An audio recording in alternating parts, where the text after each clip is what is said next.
Waalaikumsalam warahmatullahi wabarakatuh. Kembali lagi bertemu dengan saya Wahidah, calon guru penggerak angkatan 9 Kabupaten Endrekang dari UPTS DN9. Hari ini saya tidak sendiri, tapi saya ditemani oleh Ibu Hotia. Beliau adalah guru kelas 4 di SDN 9. Baik Bu, bagaimana kabarnya hari ini? Alhamdulillah sehat Bu. Alhamdulillah sehat ya. Iya. Hari ini sebelum kita melakukan observasi, yang pertama kita lakukan itu adalah praobservasi. Nah, jadi tujuan dari diadakannya praobservasi ini bagaimana supaya dalam observasi atau proses belajar mengajar yang akan Ibu lakukan nanti dapat berjalan lancar dan Ibu juga lebih siap dari segi persiapan, dari bahan ajar, dari kesiapan mental juga ya Bu ya. Jadi tujuan kita adalah supaya Ibu lebih siap lagi dalam menghadapi masa observasi nanti. Jadi sebelumnya ada beberapa pertanyaan yang akan saya tanyakan kepada Ibu. Yang pertama yaitu adalah tujuan. Nah, ini apa tujuan pembelajaran yang akan Ibu capai dalam pembelajaran ini? Tujuan pembelajaran yang saya akan capai yang pertama, peserta didik dapat mengidentifikasi bagian-bagian tubuh dari tumbuhan dengan tepat. Kedua, peserta didik dapat memahami fungsi dari masing-masing bagian tubuh tumbuhan dengan benar. Yang ketiga, peserta didik dapat mengelompokkan jenis daun berdasarkan bentuk tulang daun. Mungkin begitu Bu, tujuan pembelajaran yang akan tercapai. Oh ya, jadi ada 3 ya Bu ya, Iya. pembelajaran yang akan dicapai. Saya ulang ya Bu, yang pertama itu adalah peserta didik dapat mengidentifikasi bagian-bagian tubuh dari tumbuhan dengan tepat. Kemudian peserta didik dapat memahami fungsi dari masing-masing bagian tubuh tumbuhan tersebut. Dan ketiga, peserta didik mampu memahami atau mengelompokkan jenis-jenis daun berdasarkan tulang daunnya. Iya, Gitu ya. Iya. Jadi ya gitu. Ada 3 ya. Jadi kita lanjut ya, yang pertanyaan yang kedua dari segi area pengembangan. Iya. Nah, dari segi area pengembangan yang mana yang akan Ibu kembangkan pada proses pembelajaran? Dari segi pengembangan, yang pertama saya akan mengembangkan lingkungan kelas yang memfasilitasi murid belajar secara nyaman. Yang kedua, saya akan memandu proses belajar yang efektif. Mungkin begitu. Nah, jadi ada 2 ya Bu yang akan Ibu kembangkan. Yang pertama itu adalah mengembangkan lingkungan kelas dengan memfasilitasi murid untuk belajar secara nyaman. Yang kedua, memandu proses belajar yang efektif. Iya. Lanjut ya. Di area pengembangan ini kira-kira langkah-langkah apa yang akan ditempuh dalam proses nantinya untuk hasil yang lebih baik? Saya akan mengaktifkan siswa dengan melakukan speaking, membentuk kelompok sesuai dengan kemampuan belajar siswa, mengatur posisi tempat duduk siswa sehingga memudahkan siswa berinteraksi satu sama yang lain. Kemudian saya akan memfasilitasi atau memandu jalannya diskusi, terus memberikan apresiasi. Setiap kelompok juga mempresentasikan hasil karyanya dan memandu siswa menyimpulkan materi pembelajaran dan melakukan refleksi di akhir pembelajaran. Mungkin begitu Bu.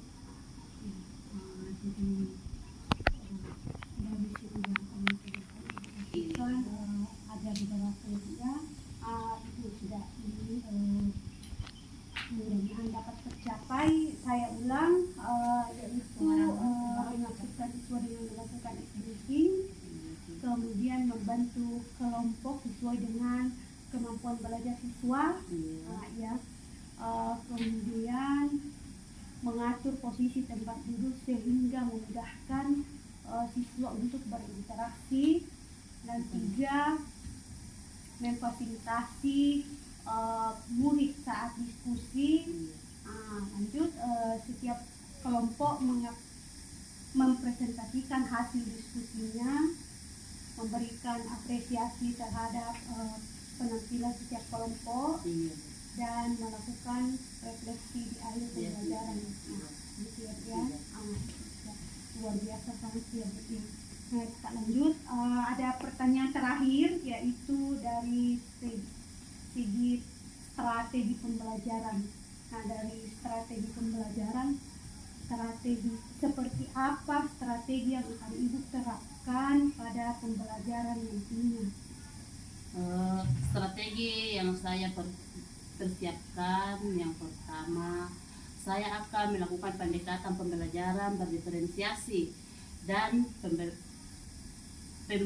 pembelajaran sosial emosional. Terus saya akan menggunakan model pembelajaran kontekstual. Terus saya akan menggunakan metode diskusi, tanya jawab, dan penugasan. Jadi ada dari segi pendekatan ya Bu, Iya. Ibu akan melakukan pembelajaran berdiferensiasi, Iya, Bu. yang dilaburkan dengan pembelajaran sosial emosional. Ya.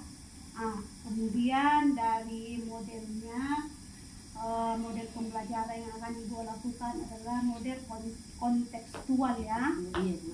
Dari metode yang akan Ibu gunakan adalah metode diskusi, tanya jawab, dan juga penugasan. Gitu Iya. ya. Baik Bu, itulah tadi beberapa pertanyaan-pertanyaan pada pra-observasi kita. Selanjutnya kita akan melakukan observasi. Semoga apa yang Ibu telah rencanakan pada hari ini dapat terlaksana sesuai dengan yang kita harapkan.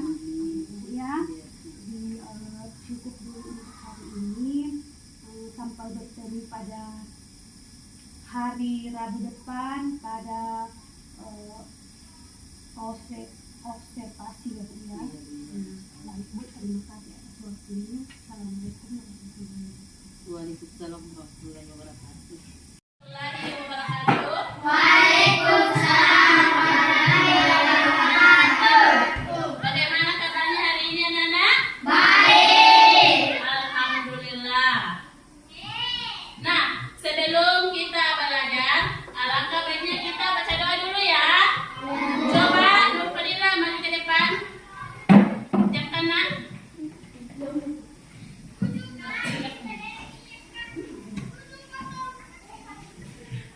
Duduk sakrat. Angkat tangan baca doa.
menyerap air. Jelasnya, saya coba perhatikan video ini. Siapa yang posisinya? Dia dengan hebat. Kamu suka sayuran tidak? Coba perhatikan. Suka sayur, buah, kacang. Pokoknya aku suka semua yang dari tumbuhan. Jauh tiada hewan. Juga berperan penting dalam ketersediaan udara yang kita hirup untuk bernafas. Nah, ini tumbuhan ada bab satu ya. Nah, adik-adik berfungsi untuk menyerap air dari dalam tanah. Lalu apa saja yang bagian tubuh dari tumbuhan dan apa fungsi dari masing-masing bagian itu? Yuk kita pelajari bersama-sama. Ayo adik-adik kalian buka lihat. Nah, apa saja yang perlu disiapkan? Kita nonton tadi, kira-kira apa yang perlu kita ketahui? Apa yang kita ketahui dari video? Fungsi bagian tubuh dari tanaman. Nah, yang lain. Apa lagi? Ada bagian-bagian dari tumbuhan. Nah, yang kelompok satu apa nah? Sudah termasuk tadi itu bagian-bagian tumbuhan. Oke, jadi bagian-bagian tumbuhan itu ada apa? Ada akar, Daun dan buah. iya. Jadi dari bagian-bagian tumbuhan mempunyai fungsi. Siapa yang tahu fungsinya akar? Siapa ya? Coba lupa Dila. Apa? Menyerap air dan dari dalam tanah juga untuk menopang tumbuhan. Ya, tepuk tangan untuk Nur Fadila. Yang lain apa lagi? Bagian tumbuhan apa lagi nah? Ada apa saja? Ada Buah. buah. Apa fungsinya buah nak? Ada yang tahu fungsi buah? Kelompok satu, coba. Lindungi Melindungi apa? dari gigi. Iya, tepuk tangan untuk kelompok satu. Nah, jadi buah juga itu berfungsi untuk melindungi gigi. Yang berikutnya apa? Siapa yang tahu fungsi daun? Coba. Siapa? Potong. Fungsinya itu daunnya. Daun untuk melakukan fotosintesis. Iya, untuk melakukan fotosintesis. Nah, sekarang Ibu akan membagikan LKPD-nya ya. Kerjakan secara berkelompok. Bagian tumbuhan ya. Pada kelompok 1, 2, dan 4 apa memilih? Tulis nama dan jelas di sini. Iya, terus nama.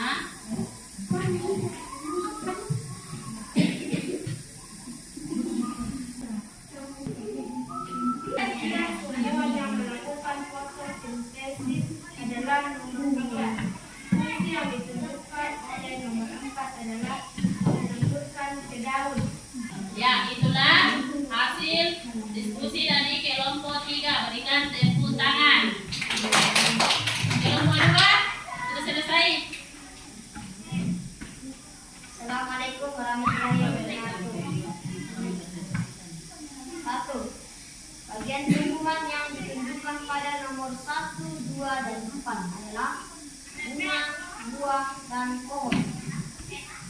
Warna hijau pada daun disebut klorofil. 3. Assalamualaikum warahmatullahi wabarakatuh. Ya, itulah hasil diskusi dari kelompok 2. Berikan tepuk tangan. Selanjutnya, Ibu akan arahkan kita keluar kelas mencari sebanyak-banyaknya daun.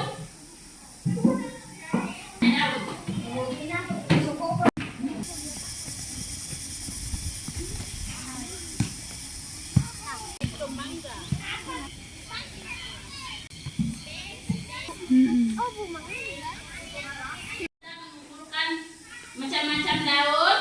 Nah, sekarang perwakilan dari kelompok satu orang naik di depan menyebutkan, memperlihatkan daun dan menyebutkannya.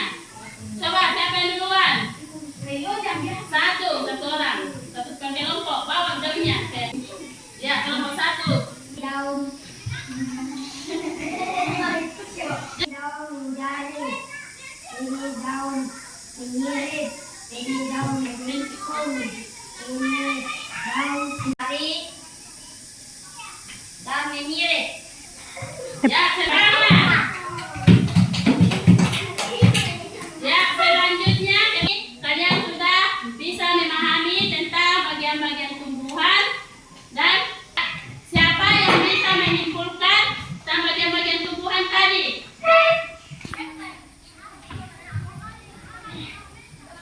Ayo, siapa? Ada apa saja? Daun. Ada apa lagi? Iya.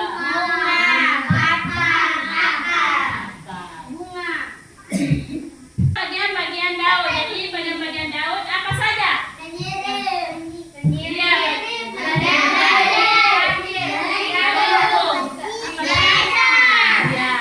Jadi kalian sudah mengetahui tentang bagian-bagian tumbuhan. Tepuk tangan untuk kita semuanya.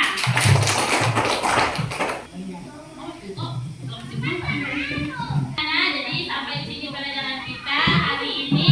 Nah, kita sudah mengetahui semua tentang bagian-bagian tumbuhan dan bagian-bagian daun. Jadi bagian-bagian daun itu ada 4. Yang pertama ada daun menjari, daun menyirip, daun sejajar, dan daun melengkung. Kita hari ini jangan lupa berdoa sebelum pulang. Dan apabila kita pulang, kita harus berhati-hati dan selalu berjalan di sebelah kiri. Assalamualaikum warahmatullahi wabarakatuh. Assalamualaikum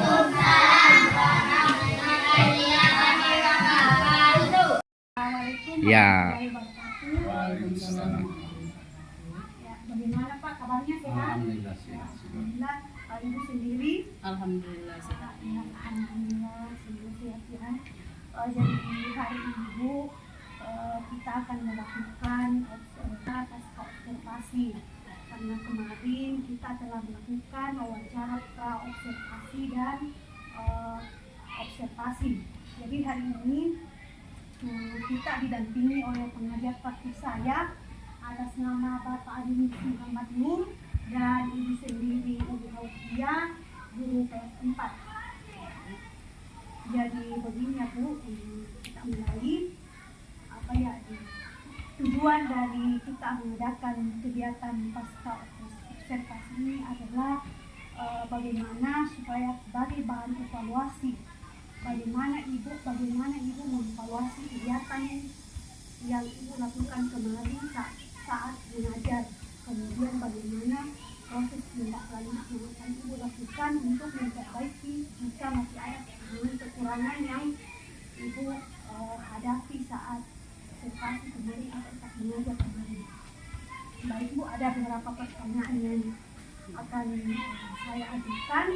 Yang pertama yaitu adalah perasaan ibu.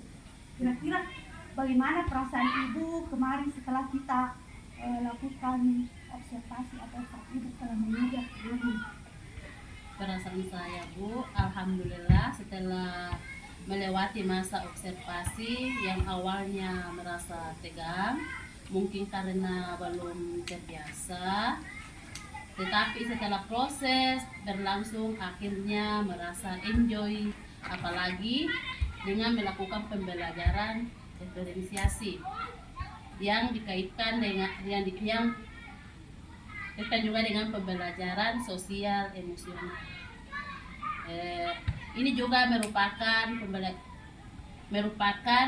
pengalaman pertama saya Bu, karena saya senang dan dapat banyak inspirasi. Mungkin begitu Bu. Alhamdulillah ya, memang itu kalau suatu pengalaman pertama karena belum terbiasa ya Bu, jadi kadang kita merasa tegang, tapi alhamdulillah jika prosesnya sudah berjalan kita akan merasakan enjoy atau merasa enak ya Bu ya. Iya Bu. Nah, lanjut ya, kita lanjut ke pertanyaan kedua. Kira-kira dari proses yang Ibu jalankan kemarin, apakah Ibu mengalami hambatan atau adakah yang Ibu rasa masih kurang dari proses dari tujuan pembelajaran yang telah Ibu sampaikan, kemudian dari rangkaian pembelajaran yang telah Ibu lakukan kemarin yang telah kita bicarakan di pra-observasi, apakah menurut Ibu masih ada yang kurang dan perlu untuk dikembangkan pada proses berikutnya? Iya Bu, masih banyak yang kurang Bu. Yang pertama, penggunaan komunikasi positif.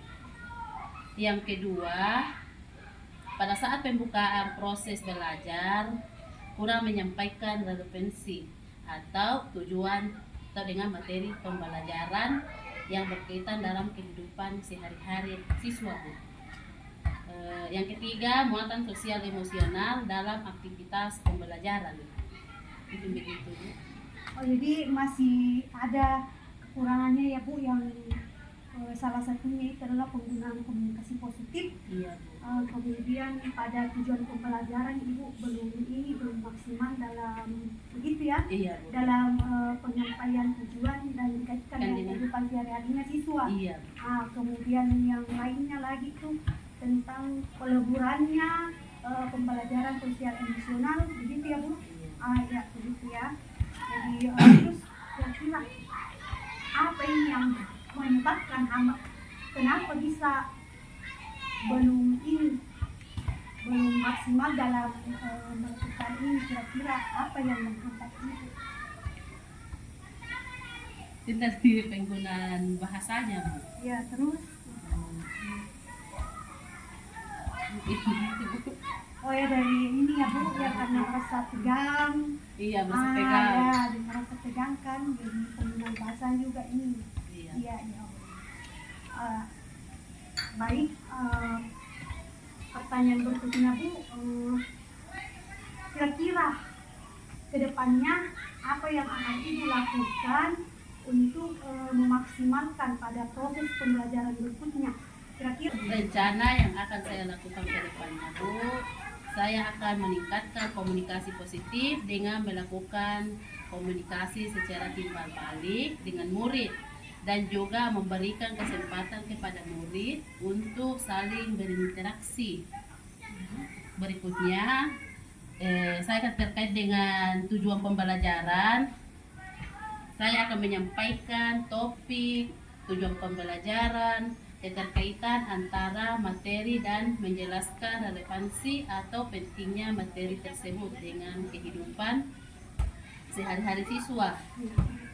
Kemudian saya akan terus berusaha meleburkan muatan akademik dengan muatan kompetensi sosial emosional dalam aktivitas pembelajaran Bu. Ya, jadi yang akan Ibu lakukannya dengan meningkatkan komunikasi timbal balik antara siswa dan guru, kemudian antara interaksi antara siswa dengan siswa itu sendiri, gitu ya. Kemudian lebih meningkatkan lagi dari segi pembukaan pembelajaran, tujuan pembelajarannya yang senantiasa mengaitkan dengan kehidupan sehari-hari siswa, gitu ya. Kemudian pada pembelajaran sosial emosional akan berusaha meleburkan sosial emosional dari setiap muatan akademik yang Ibu ajarkan, begitu ya. Dari sini kira-kira dukungan yang seperti apa yang akan Ibu butuhkan? Tentu kan Bu, kalau kita akan mengadakan sebuah rencana, kita pasti butuh dukungan dari siapapun itu atau dalam bentuk apa. Kira-kira dukungan dari siapa yang Ibu butuhkan, kemudian bentuk dukungannya bagaimana? Ini dukungan yang saya butuhkan, saya dengan teman-teman sejawat dengan sekolah.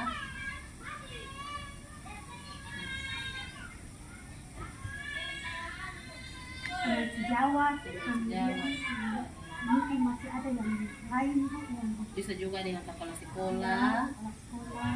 Oke, alhamdulillah kita sudah wawancara pasca observasi ini dengan Ibu dan sejawat, dan saya cuma jempol untuk percakapan ini. Yang pertama bahwa tujuan sudah sampaikan, ya. Kemudian ada percakapan yang kembali berupaya memberikan kembali pada apa yang telah kita rasakan, refleksi tentang pembelajaran, apa yang sudah baik, apa yang masih perlu pengembangan di depan. Kemudian Ibu juga bisa mengemukakan apa yang sudah baik, apa yang masih perlu diperbaiki, dukungan apa. Nah, itu dalam bentuk dukungan tadi ya, saya tidak terlalu perhatikan itu, yang jelasnya intinya bahwa kita butuh dukungan dari kepala sekolah, teman sejawat untuk bagaimana pengembangan kita itu berhasil. Nah, sebenarnya untuk percakapan ini yang harapannya dikembangkan di sekolah. Ada namanya itu refleksi pembelajaran. Refleksi itu diingat-ingat kembali pembelajaran yang dilakukan itu ketika kita rapat.